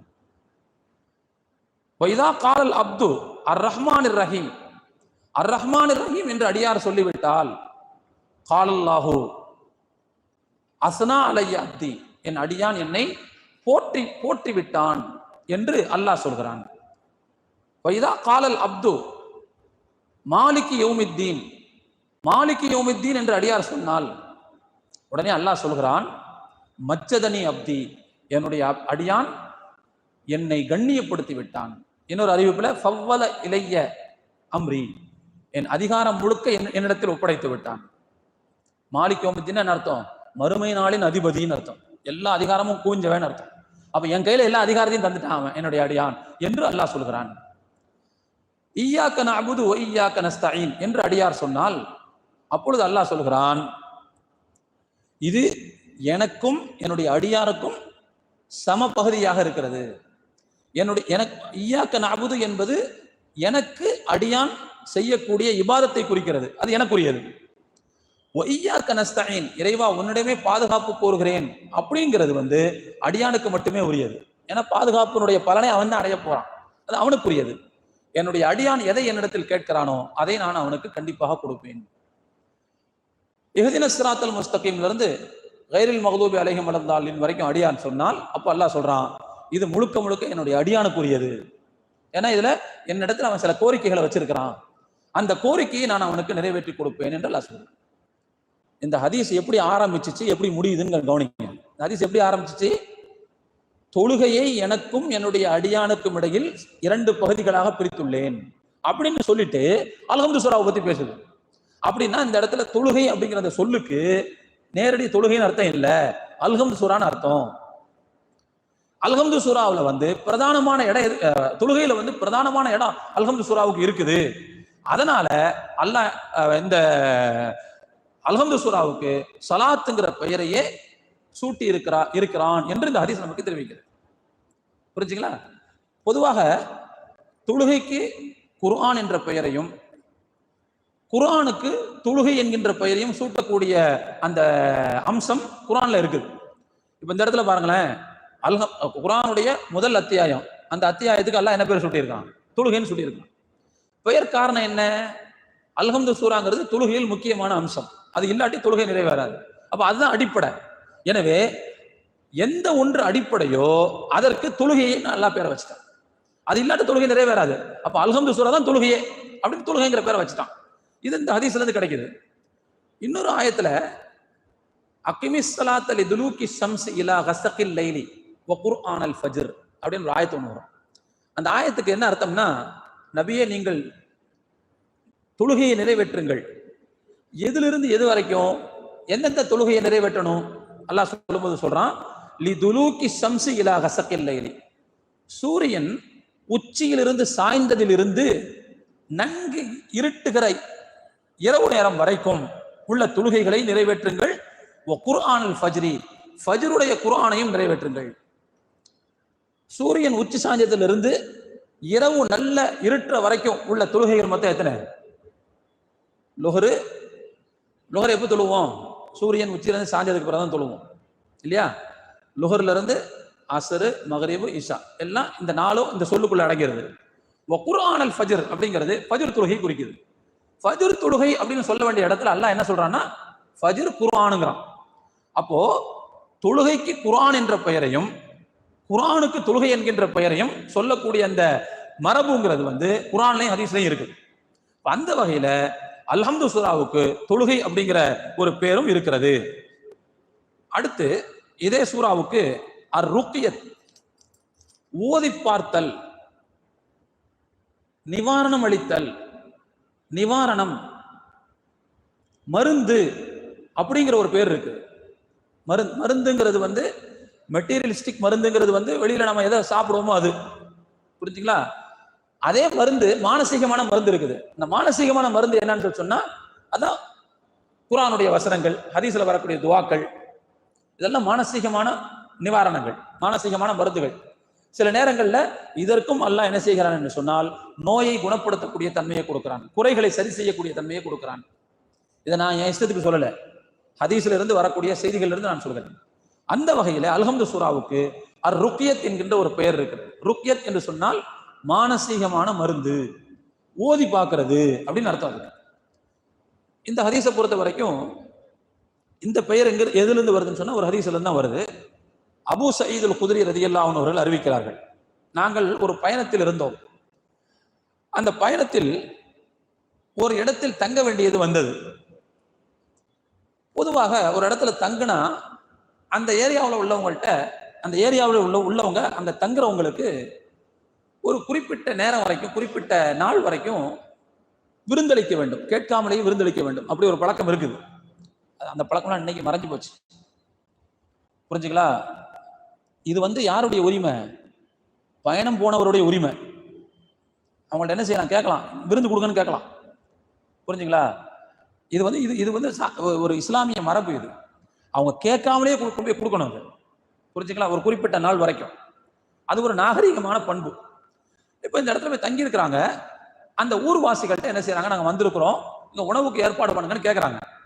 அந்த மக்கள் கண்டுகிடவே இல்லை, விட்டாங்க அவங்கள. எப்படியோ அங்க தங்க வேண்டிய சூழ்நிலை வந்துருச்சு, தங்கி இருக்கிறாங்க. இந்த நேரத்தில் அந்த பகுதியில் வசித்த மக்களுடைய தலைவருக்கு ஏதோ ஒரு விஷஜந்து தீண்டி விட்டது. போராடிக்கிட்டு இருக்காரு. அன்னைக்கு அவருக்கு வைத்தியம் பார்க்கறதுக்கு ஆஸ்தான வைத்தியர்கள் யாரும் கிடையாது. அந்த ஊர்ல இருந்த வைத்தியர்கள் வெளியே போயிட்டாங்க. உடனே ஒரு பெண், ஒரு சின்ன பெண் ஓடி வருகிறாள். வந்து தங்கி இருக்கிறவங்கள்ட்ட வந்து சொல்றாங்க, அந்த மாதிரி எங்க தலைவருக்கு இப்படி ஆகி போச்சு நிலவரம், அவரை காப்பாற்றணும், எங்க ஊர்ல இருக்கிற வைத்தியர் வெளியே போயிட்டாங்க, உங்கள யாருக்காவது வைத்தியம் பார்க்க தெரிஞ்சா வந்து பாருங்க அப்படின்னு சொன்னா ஒரு ஆள், ஒரு சஹாபி எழுந்து போயிட்டாங்க. எழுந்து போய் அவர் என்ன செஞ்சாருன்னு சொன்னா அல்ஹம்து சூரா ஊதி விட்டுட்டு வந்துட்டார். அதுக்கு பிறகு அவருக்கு என்ன செஞ்சிருச்சுன்னு சொன்னா குணமாயிருச்சு. போறதுக்கு முன்னாடி அந்த சஹாபாக்கெல்லாம் கேட்டாங்க, நாங்க உங்க ஊர்ல வந்து தங்கியிருந்தோம்ல, நீங்க எங்களுக்கு விருந்தளிக்க வேண்டியது பொறுப்பு இருக்குல்ல, நாங்க கேட்டோம்ல, செஞ்சீங்களா? செய்யல. அதனால இப்ப இந்த ஒரு நெருக்கடிக்கு வந்திருக்கீங்கல்ல, ஏதாவது தந்தாதான் வரும் அப்படின்ட்டாங்க. அப்ப தர்றோம், பேசி தர்றோம்னு சொல்லிட்டு தான் நம்ம கூட்டு போச்சு. அதே மாதிரி போய் அவரை குணப்படுத்திட்டு வந்துட்டாங்க. அப்ப கிட்டத்தட்ட அவர்களுக்கு ஒரு 30 ஆடுகள் அந்த ஊர் மக்கள் அன்பளிப்பாக கொடுத்தார்கள். இந்த ஹதீஸ் அறிவிக்கக்கூடிய அபூ சயீத் அல் குத்ரி ரலியல்லாஹு அன்ஹு சொல்றாங்க, யார் வைத்தியம் பார்க்க போனாரோ அவர் வைத்தியம் பார்ப்பாருன்னு எங்களுக்கு தெரியவே தெரியாது. அதெல்லாம் அவருக்கு தெரியுமான்னு எங்களுக்கு தெரியாது. ஏதோ போனாரு, செஞ்சாரு, வந்துட்டாரு. இப்ப எங்களுக்குள்ள பேச்சு நடந்துச்சு, இந்த ஆடை என்ன செய்யறது, ஆடுகளை என்ன செய்யறது. உடனே எங்களுக்குள்ள முடிவு பண்ணிட்டோம், யாரும் இதை பத்தி பேசக்கூடாது, நேரா ரசூலுல்லாஹ்ட்ட போவோம். பெருமானார் ஸல்லல்லாஹு அலைஹி வஸல்லம் அவர்கள் இது விஷயத்தில் என்ன சொல்கிறார்களோ அதற்கு பிறகு இதை பற்றி நாம் முடிவு எடுத்துக் கொள்வோம் அப்படின்னு சொல்லி பேசினோம். அப்புறம் ரசூலுல்லாஹ்ட்ட நாங்க விவரங்களை சொன்னோம். சொன்னதுக்கு பிறகு ரசூலுல்லாஹ் வைத்தியம் பார்த்த சஹாபி இருக்காருல்ல, அவரை பார்த்து கேட்டாங்க, வமா யுத்ரீக அன்னஹா ருக்யா, அல்ஹம்து சூரா நிவாரணம் தருவதற்குரிய சூரா, ஓதி பார்ப்பதற்கான சூறாங்கிறது உங்களுக்கு எப்படி தெரியும்னு கேட்டாங்க. எப்படி தெரியும் உங்களுக்கு அப்படின்னா என்ன அர்த்தம்? ரசூலுல்லாஹ் அவங்களுக்கு சொல்லிக் கொடுக்கலன்னு அர்த்தம். இதுக்கு முன்னாடி அவங்க சொல்லி கொடுத்ததாக ரசூலுல்லாஹ்வுக்கு தெரியல, அந்த சஹாபிக்கு. பரவாயில்லையே, இது அதுக்கான சூறான்னு புரிஞ்சுக்கிட்டீங்களே அப்படின்னா என்ன அர்த்தம்? இன்னும் கொஞ்சம் ரசூலுல்லாஹ் அழுத்தி சொல்றாங்க, ஆமா இது ஓதி பார்ப்பதற்கான அத்தியாயம் தான், இது எப்படி உங்களுக்கு தெரிஞ்சு அப்படின்னு கேட்டுட்டு ரசூலுல்லாஹ் சொன்னாங்க, இதை உங்களுக்குள்ள பிரித்து எடுத்துக் கொள்ளுங்கள், இது உங்களுக்கு ஹலால் தான், எனக்கும் ஒரு பங்கு கொடுத்துருங்கன்னு சொன்னாங்களா. எனக்கும் ஒரு பங்கு கொடுத்துருங்க. இதுல இருந்து சட்டம் என்ன எடுக்கிறாங்கன்னு சொன்னா, இந்த மாதிரி ஓதி பார்த்தல், நிவாரணம் அளித்தல் இதற்காக வேண்டி கொடுக்கப்பட்டால் அந்த கூலியை பெற்றுக்கொள்வதில் தவறில்லை அப்படிங்கிற சமகால அறிஞர்கள், பின் பாஸ் ரஹ்மத்துல்லாஹி அலைஹி உட்பட சமகால அறிஞர்கள் இந்த செய்தியை சொல்றாங்க. சரி, ஆக மொத்தத்துல இந்த ஹதீஸ்ல நாம புரிந்து கொள்ளக்கூடிய மிக முக்கியமான செய்தி என்னன்னு சொன்னா, அல்ஹம்து சூரா என்பது ஓதி பார்த்தலுக்கான அத்தியாயம். சில பேர் சொல்றாங்க, ஓதி பார்க்கறதுக்குன்னு குறிப்பிட்ட ஆளுகளை நோக்கி போறதெல்லாம் பார்க்குறோம், தப்பு கிடையாது. நாமளே அதை செய்யலாங்கிறேன். ரசூல்லா அந்த சஹாபிட்ட கேட்டாங்களா, இது தெரியுமான்னு கேட்டாங்கல்ல, இது ஓதி பார்க்கறதுக்கான சூறான்னு உங்களுக்கு எப்படி தெரியும்னு கேட்டாங்கல்ல. அப்போ அவருக்கு தெரியாதுங்கிறதான ரசூலாவுடைய எண்ணம். அப்போ ஒரு மனிதர் திரும்ப திரும்ப ஒரு சூறா ஓதுறோம்னா அதுல ஏதாவது முக்கியத்துவம் இல்லாமலாம் இருக்க போகுது அப்படின்னு நினைச்சிட்டு என்ன செஞ்சுட்டாரு, ஓதி பார்த்துட்டாரு. அதுல ஒருத்தருக்கு குணம் கிடைச்சிருக்கு அப்படின்னா நாம செஞ்சாலும் அதுல என்ன இருக்கும், அந்த எஃபெக்ட் இருக்கத்தான் செய்யும் கண்டிப்பா. அதுல எந்த விதமான சந்தேகமும் இல்லை. ஏனென்றால் குர்ஆன் அல்லாஹ் சொல்றான், ஒன்னு நஸ்ஸிலு மினல் குர்ஆனி மா ஹுவ ஷிஃபாஉன், குர்ஆனில் நிவாரணம் தரத்தக்கதையும் நாம் இறக்கி இருக்கிறோம் அல்லாஹ் சொல்றான். அதுவும் இருக்குது குர்ஆன்ல. ஆனா குர்ஆன் என்பது வெறும் நிவாரணத்துக்குரியது மட்டுமே அல்ல, வெறும் ஓதி பார்க்கறதுக்கு மட்டுமே இல்ல. நான் 2-3 வாரத்துக்கு முன்னாடி சொல்லும்போது குர்ஆன் இறங்கினதுக்கான பிரதான நோக்கம்ங்கிறது அது செயல்படுத்தப்படுவதற்கானது, பின்பற்றப்படுவதற்கானது, அதுதான் அடிப்படை நோக்கம். ஆனா அதுல தானாக இணையக்கூடிய மற்ற அம்சங்கள் என்னன்னு சொன்னா இதெல்லாம் தானா இணைஞ்சுக்கணும். மெயின் விஷயங்கிறது பின்பற்றுதல் தான். இப்படிப்பட்ட நன்மைகளையும் அல்லாஹ் என்ன செய்கிறான், தன்னொட்டாக கொடுத்து விடுகிறான், தானாக கொடுத்து விடுகிறான். புரிஞ்சுங்களா? அப்ப எனவே குர்ஆனில் இப்படிப்பட்ட அம்சங்களும் இருக்கின்றன அப்படிங்கிறத கவனிக்கணும். ஆக மொத்தத்துல இந்த ஹதீஸ்ல இருந்து நமக்கு கிடைக்கக்கூடிய தகவல் என்னன்னு சொன்னா, அல்ஹம்து சூராவை ருக்யத் என்கின்ற வார்த்தையில் நபி ஸல்லல்லாஹு அலைஹி வஸல்லம் குறிப்பிட்டிருக்கிறார்கள். ருக்யத் என்று சொன்னால் ஓதி பார்த்தல், மானசீகமான முறையில் மருந்தளித்தல் அப்படின்னு அர்த்தம், மானசீகமான மருந்துன்னு அர்த்தம். இந்த பேரை ரசூலுல்லாஹ்வே குறிப்பிட்டிருக்கிறாங்க அப்படிங்கிறதும் இந்த ஹதீஸ்ல இருந்து நாம் புரிந்து கொள்ளக்கூடிய மிக முக்கியமான செய்தி. சரி, அடுத்து இது எல்லா ஹதீஸ்கள்ல இருந்து இடம்பெற்றிருக்கக்கூடிய பெயர்கள் என்று நாம் பார்த்தோம். இந்த ஹதீஸ்கள் வெறும் அந்த சூராவுடைய பெயர்களை மட்டும் குறிப்பிடவில்லை, கூடவே சேர்த்து அந்த சூராவுடைய மகிமையையும் மகத்துவத்தையும் சேர்த்து தான் குறிப்பிடுகிறது. அப்படித்தானே அர்த்தம்? ஹதீஸ் வாசிக்கும் போதும் அதனுடைய விளக்கம் சொல்லும் போதும் நீங்களே புரிஞ்சிருப்பீங்க. வெறும் பெயருக்காக மட்டும் அந்த ஹதீஸ் வரல. அந்த ஹதீஸினுடைய முக்கிய கருத்தை என்னன்னு சொன்னா அந்த சூராவுடைய மகத்துவத்தை சுட்டி காட்டுறதுதான். முதல்ல இருந்து நீங்க பாருங்க, 2 வெளிச்சத்தை கொண்டு வந்தேன் அப்படிங்கிற ஹதீஸ பாருங்க. அதே மாதிரி குர்ஆனில் மகத்தான ஒரு சூரா. அப்ப இதெல்லாம் எதை சுட்டி காட்டுது? இந்த சூராவுடைய முக்கியத்துவத்தை தான் சுட்டி காட்டுகிறது, மாண்பை தான் சுட்டி காட்டுகிறது. அப்ப எனவே அல் ஃபாத்திஹா அத்தியாயத்தினுடைய பெயர்களாக என்னென்ன சொல்லப்பட்டிருக்கிறதோ அது இடம்பெறக்கூடிய எல்லா ஹதீஸுகளும் அல்ஹம்து சூராவினுடைய மரியாதையையும் மகத்துவத்தையும் போற்றக்கூடிய ஒரு முக்கியமான அம்சங்கள் அப்படிங்கிறத நம்ம புரிந்து கொள்ள வேண்டும். இதை தனியா படிக்க வேண்டிய அவசியம் கிடையாது, அதனுடைய சிறப்புன்னு சொல்லி தனியா படிக்கணும்னு அவசியம் இல்லை. இதுலயே என்ன வந்துருச்சு, மகத்தான சூரான்னு அல்லாஹ் சொல்றான். அதே மாதிரி திரும்ப திரும்ப ஓதப்படக்கூடிய சூரான்னு அல்லாஹ் குறிப்பிடுறான். அதே மாதிரி அதை நிவாரணம் தரத்தக்க சூரான்னு சொல்லி ரசூலுல்லாஹ்வே சொல்றாங்க. எனக்கு வழங்கப்பட்ட மகத்தான குர்ஆனே அந்த சூரா தான், குர்ஆனுடைய ஒட்டுமொத்த உள்ளடக்கமே அதுதான் அப்படிங்கிறாங்க. இதெல்லாம் அந்த சூராவினுடைய மிக முக்கியமான மரியாதையை உணர்த்தக்கூடிய செய்தி அப்படிங்கிறத நம்ம புரிந்து கொள்ள கடமைப்பட்டிருக்கிறோம். அடுத்து இந்த சூரா எப்ப இறங்குச்சு, இது ரொம்ப முக்கியமான விஷயம். எப்ப இறங்குச்சு அப்படின்னா முதல்ல ஒரு விஷயத்தை புரிஞ்சுக்கிறோம். குர்ஆன்ல சில சூறாக்கள் முழுமையாக இறங்கி இருக்கின்றன, சில சூறாக்கள் முழுமையா இறங்கல. அதனுடைய சூறாக்கள்ல அந்த சூறாவில் இடம்பெறக்கூடிய ஆயத்துக்கள்ல ஒண்ணு என்னைக்கோ இறங்கியிருக்கும், இன்னொன்னு வேற ஒரு நாள்ல இறங்கியிருக்கும், இன்னொன்னு முன்னாடி இறங்கியிருக்கும். சூரத்துல் பக்ரா இருக்கு பாருங்க, ஹிஜ்ரி 2ல இறங்க ஆரம்பிச்சு. அதே சூரத்துல் பக்ராவில் ஒரு வசனம் ஹிஜ்ரி 10ல தான் இறங்குச்சு. அப்போ அந்த சூறாவில் இருக்கிற சில வசனங்கள் 2லயும் சில வசனம் 10லயும் 8 வருஷம் எடுத்திருக்கு இறங்குறதுக்கு. இப்படி சில வசனங்கள் இருக்கின்றன. ஆனால் குர்ஆனில் சில அத்தியாயங்கள் மொத்தமாக இறங்கி இருக்கிறது. இப்ப அல்ஹம்து சூரா எடுத்துக்கிட்டா ஒட்டுமொத்தமாக இறங்கிய முதலாவது சூரா இதுதான். இதே மாதிரி ஒட்டுமொத்தமாக இறங்கிய சூரா சிலது இருக்கு குர்ஆன்ல. அதுல உதாரணத்துக்கு ஒண்ணு சொல்லணும்னா சூரத்துல் அன்ஆம் 6வது அத்தியாயம், அது ஒரே ராத்திரில முழுசா இறங்குச்சு. ஜிப்ரீல் அலைஹிஸ்ஸலாம் அவங்க மொத்தமா என்ன செஞ்சிட்டாங்க, அந்த சூறாவில் இடம்பெற்றிருக்கக்கூடிய 100 சொச்ச ஆயத்துகளையும் மொத்தமா சொல்லிட்டு போயிட்டாங்க. இப்படி ஒட்டுமொத்தமாக சூரா முழுக்க இறங்கிய சில சூறாக்களில் முதலாவது இறங்கிய சூரா இதுதான், இந்த அல் ஃபாத்திஹா அத்தியாயம். அந்த வகையில இதுக்கு ஒரு தனி சிறப்பு இருக்கு, முழுசா இறங்குச்சு அப்படிங்கிற அடிப்படையில. ஆனா இந்த சூரா எப்ப இறங்குச்சுங்கிற விஷயத்துல அறிஞர்களுக்கிடையே கருத்து வேறுபாடு இருக்கு.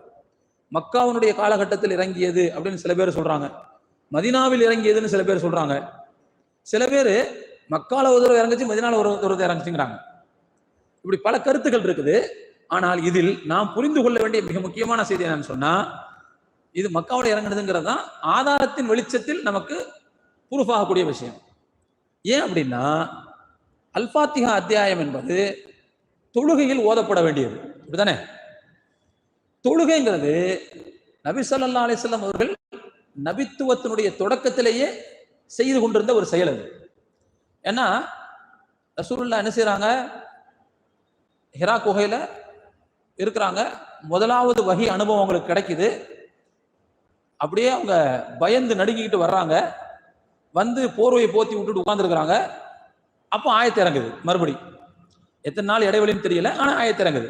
அந்த ஆயத்து எப்படி ஆரம்பிக்குதுன்னு சொன்னா, யா அய்யுஹல் முஸ்ஸம்மில், போர்வை போர்த்தியவரே, கும் ஃபான்திர், யா அய்யுஹல் குபில் லைல இல்லா கலீலன் நிஸ்பஹு, அந்த ஆயத்து இப்படி இறங்குது. நீங்கள் இரவில் நின்று தொழுங்கள், பாதி வரை நின்று தொழுவுங்க, அல்லது அதுக்கு கூடுதலா தொழுவுங்க, அல்லது அதை விட கம்மியா தொழுவுங்கன்னு சொல்லுது. எப்ப சொல்லுது? நல்லா கவனிக்கணும். எப்ப சொல்லுது? ரசூலுல்லாஹ் நபியான புதுசுல சொல்லுது. அப்படின்னா நபித்துவத்தினுடைய கால எப்பொழுது ஆரம்பமாச்சோ அதோடு சேர்ந்து தொழுகையினுடைய காலம் ஆரம்பமாயிருச்சு. ஆனா அந்த தொழுகை கடமையா கடமை இல்லையாங்கிறது வேற விஷயம். ரசூலுல்லாஹ் பொறுத்தவரை கடமையா இருந்திருக்கும், மற்றவங்களுக்கு கடமை இல்லை. அப்படின்னா தொழுகை இருக்கின்ற இடத்தில் அல்பாத்திஹா அத்தியாயம் இருந்தாக வேண்டும், அப்படித்தானே அர்த்தம்? அப்போ அப்பவே தொழுகை ஆரம்பிச்சிருக்குன்னு சொன்னா அல்பாத்திஹா அத்தியாயம் எங்கே இறங்கியிருக்கணும்? அந்த காலகட்டத்திலே இறங்கியிருக்கணும். அப்படி இல்லைன்னா தொழுகை இல்லாம, யார் அல்பாத்திஹா அத்தியாயத்தை ஓதவில்லையோ அவருக்கு தொழுகை இல்லையா ஹதீஸ் வருதா இல்லையா? அப்போ அப்படின்னா தொழுகை நபித்துவத்தின் ஆரம்பத்தில் வந்து விட்டது என்று சொன்னால் அப்போ அல்பாத்திஹா அத்தியாயமும் அப்பவுமே என்ன செஞ்சிருக்கணும்? இறங்கி இருந்திருக்க வேண்டும். இது ஒரு முக்கியமான செய்தி. ரெண்டாவது, இன்னொரு செய்தியை நீங்க கவனிங்க. தொழுகை எப்ப கடமையாக்கப்பட்டுச்சு? ஃபஜ்ர், லுஹர், அஸ்ர், மக்ரிப், இஷா எப்ப கடமையாக்கப்பட்டுச்சு? மேராஜின் போது நமக்கு தெரியும். அது எப்ப நடந்துச்சு? ஹிஜ்ரி இல்ல, நபித்துவ 10ஆம் ஆண்டு. ஹிஜ்ரிங்கிறது ரசூலுல்லாஹ் மதீனாவுக்கு போனதுக்கு பிறகு தான் தொடங்கும். ஆனா அதுக்கு முன்னாடி ரசூலுல்லாஹ் 13 வருஷம் மக்கால வாழ்ந்திருக்காங்க நபியாகி. நபியானதற்கு பிறகு 10வது வருஷம் தான் அவங்களுக்கு மேராஜ் அனுபவம் கிடைக்குது. அங்கிருந்து வரும்போது தான் தொழுகையை கொண்டு வர்றாங்க இல்லையா? அப்படின்னா தொழுகை கடமை எங்கே வந்துருச்சு? மக்கால இருக்க காலகட்டத்தில் வந்துருச்சு. அப்போ உடனே தொழுதிருக்கிறாங்க ரசூலுல்லாஹ். மேராஜுக்கு போயிட்டு வந்த மறுநாள் லுஹர் தொழுகையில இருந்து ஜிப்ரீல் அலைஹிஸ்ஸலாம் அவங்க எப்படி தொழுகிறதுன்னு கற்றுக் கொடுத்துட்டாங்க. அதுக்கு பிறகு மக்கள் தொழ ஆரம்பிச்சாச்சு. அல்ஹம்து சூரா இல்லாட்டி எப்படி தொழுதிருப்பாங்க அவங்க? அப்ப எனவே அல்ஹம்து சூரா என்பது மக்காவின் காலகட்டத்திலேயே இறங்கி விட்டது, ரசூலுல்லாஹ்வுடைய ஹிஜ்ரத்துக்கு முன்னாலேயே இறங்கிருச்சுங்கிறது தான் இந்த செய்தியெல்லாம் ப்ரூவ் பண்ணுது. இன்னொரு முக்கியமான ஆதாரம் என்னன்னு சொன்னா, அல்ஹம்து சூராவை பத்தி சிலாகிச்சு ஒரு ஆயத்தை அல்லாஹ் சொன்னான்னு ஆரம்பத்தில் வாசி காட்டினான்ல, வலகத் ஆத்தைனாக சபஅம் மினல் மசானி வல் குர்ஆனல் அதீம், திரும்ப திரும்ப ஓதப்படக்கூடிய 7 வசனங்கள், மகத்தான குர்ஆன் ஆகிய அந்த 7 வசனங்களை நபியை நிச்சயமாக நாம் நமக்கு கொடுத்துள்ளோம் அப்படின்னு சொல்ற அந்த ஆயத்திற்கு பார்த்தீங்களா, இது அல் ஹிஜ்ர் அத்தியாயத்தில் இடம்பெறுகிறது. அல் ஹிஜ்ர் அத்தியாயம் என்பது மக்காவில் இறங்கிய, மக்காவுடைய காலகட்டத்தில் இறங்கிய ஒரு சூரா. அப்ப எனவே அந்த சூரா சொல்லுது கொடுத்துள்ளோம்னு. மக்காவின் காலகட்டத்தில் இறங்கிய சூரா கொடுத்து விட்டோம்னு சொன்னா அப்ப அந்த சூரா எப்ப இறங்கியிருக்கணும்? அல்ஹம்து சூரா எப்ப இறங்கியிருக்கணும்? மக்கால இறங்கியிருந்தானே. அப்ப இந்த 3 ஆதாரங்களையும் வச்சு நம்ம மொத்தமா ஒன்றிணைச்சு பார்க்கும்போது மக்காவிலே இறங்கிருச்சு அப்படிங்கிறது தான் யதார்த்தமான விஷயம். அதே நேரத்தில் மதீனாவுல தான் இறங்குச்சுன்னு சொன்னாங்களே அப்படின்னா அந்த அந்த செய்தி அவ்வளவு ஆதாரப்பூர்வமான செய்தி அல்ல. வேறு சில பேர் என்ன சொன்னாங்கன்னா, மக்கால ஒரு தடவை இறங்குச்சு, மதீனால ஒரு தடவை இறங்குச்சுன்னு சொன்னாங்கல்ல. இந்த மதீனாவுல ஒரு தடவை இறங்குச்சு அப்படின்னு சொல்ற அந்த அந்த அந்த செய்தியை எதிலிருந்து சொல்றாங்க அப்படின்னா, நான் ஆரம்பத்தில் உங்களுக்கு சொன்னேன்ல, வானத்தில் ஒரு கதவு திறக்கப்பட்டது, இது வரைக்கும் திறக்கப்படாத கதவு, ஒரு வானவர் வந்தார், இது வரைக்கும் வராத வானவர், அவர் கொண்டு வந்து ரசூலுல்லாஹ் சொன்னாரு, நபியே உங்களுக்கு நற்செய்தி, 2 ஒளியை நான் கொண்டு வந்திருக்கிறேன். ஒன்னு அல்ஹம்து சூரா, இன்னும் அல் பக்ரா அத்தியாயத்தின் இறுதி வசனங்கள். இந்த ஹதீஸை வச்சுதான் சொல்றாங்க. இந்த ஹதீஸ் அந்த சஹாபி, அந்த வானவர் அல்ஹம்து சூராவை எப்படி ஜிப்ரீல் அலைஹிஸ்ஸலாம் லவ்ஹுல் மஹ்ஃபூல்ல இருந்து எடுத்து கொண்டு அல்லாஹ்வின் அனுமதியோட ரசூலுல்லாஹ் கொண்டு வந்து கொடுத்தாங்களோ அப்படி கொண்டு வந்து கொடுக்கல. அவர் அல்ஹம்து சூராவுடைய மகத்துவத்தை சொல்வதற்காக வந்தார். அல் பக்ரா அத்தியாயத்தினுடைய இறுதி 3 வசனங்களுடைய மகத்துவத்தை போற்றுவதற்காக வந்தார். சூரா ஏற்கனவே வந்துருச்சு. வந்த சூறாவினுடைய மகத்துவத்தை தான் உணர்த்துவதற்கு வந்தார். ஏன்னா ஒரே சூறா ஒரே ஆயத்து 2 தடவை இறங்குச்சுங்கிறதெல்லாம் விவாதத்துக்குரிய விஷயம். அப்படி இறங்குற மாதிரி தெரியல. எந்த ஒரு வசனமும் திரும்ப இறங்குனதா தெரியல. ஆதாரபூர்வமான தகவல் அப்படி எந்த செய்தியும் கிடையாது. 2வது, இறங்கின விஷயத்தை திரும்ப ஏன் இறக்கணும்? சில விஷயங்கள் எல்லாம் திரும்ப திரும்ப சொல்லியிருப்போம், அது வேற விஷயம். திரும்ப திரும்ப சொல்றது வேற விஷயம். உதாரணமா மூசா அலைஹிஸ்ஸலாமுடைய வரலாறு பல இடங்கள்ல இடம்பெறுது. பக்ராவில் வருது, சூரத்துல் கஸஸ்ல வருது, நிறைய சூறாக்கள்ல வருது. கிட்டத்தட்ட 100 சொச்ச இடங்கள்ல மூசா நபியுடைய பேர் வருது. அப்ப நிறைய இடங்கள்ல அவருடைய வரலாறு வருது. அது மாதிரி அல்ல இது. இந்த சூறாவே மறுபடியும் இறங்குச்சுன்னு வருது. அப்படிங்கிற அந்த தகவல் வந்து என்னதல்ல, ஆதாரப்பூர்வமான தகவல் அல்ல. ஆனா அவங்க சொன்னது எந்த அடிப்படையிலன்னு சொன்னா, நான் ஏற்கனவே சொன்ன இந்த வானவர் இறங்கி வந்த அந்த செய்தியை வச்சுதான் சொல்றாங்க. அந்த செய்தி வழமை போல் ஜிப்ரீல் இஸ்லாம் அவர்கள் குர்ஆனை கொண்டு வந்து ரசூலுல்லாஹ்வுக்கு தர்ற அந்த மெத்தட்ல வந்தது கிடையாது. அது மாறாக அது அந்த சூறாவினுடைய மகத்துவத்தை உணர்த்துவதற்காக அல்லாஹ்விடமிருந்து வந்த ஒரு ஏற்பாடு தான் அப்படின்னு புரிஞ்சுக்கிட்டா எந்த கிளாஸும் வராது. அப்போ என்ன ப்ரூஃப் ஆயிரும் சொன்னா, அல்ஹம்து சூறாங்கிறது முழுக்க முழுக்க மக்காவின் காலகட்டத்தில் இறங்கிய 7 வசனங்கள் தான் என்பதில் எந்த விதமான சந்தேகமும் இல்லை. ஆக மொத்தத்துல ரொம்ப முக்கியமான ஒரு சூறா. ஏன் நான் இவ்வளவு செய்தியை உங்களுக்கு சொல்றேன்னு சொன்னா, தொழுகையில நம்ம என்ன செய்யறோம், அடிக்கடி ஓதிக்கிட்டு இருக்கிறோம். ஓதும் போது அதுல நம்ம அந்த கருத்தோட இசைந்து போக வேண்டும் என்று சொன்னால், அதை பற்றிய மகத்துவமும் மரியாதையும் அதனுடைய கருத்தும் நமக்கு புரியும் போது நிச்சயமாக தொழுகையில் ஒரு ஈடுபாடு வரும். அப்படிங்கிறதுக்காகத்தான் இவ்வளவு செய்தியை இவ்வளவு நேரமா என்ன சொல்லிக்கிட்டே உட்காந்துருக்கேன். எல்லாம் வல்ல இறைவன் நாம் எதை கேட்டோமோ அதை நம்முடைய வாழ்க்கையில் அதன் மூலமாக பயனடைவதற்கான நல்ல வாய்ப்பை தர வேண்டும் என்று விரும்பி துஆ செய்தவனாக என்னுடைய இந்த வகுப்பை நிறைவு செய்கிறேன். வாஹிரு தஅவானா அனில் ஹம்துலில்லாஹி ரப்பில் ஆலமீன். அஸ்ஸலாமு அலைக்கும் வரஹ்மத்துல்லாஹி வபரகாத்துஹு.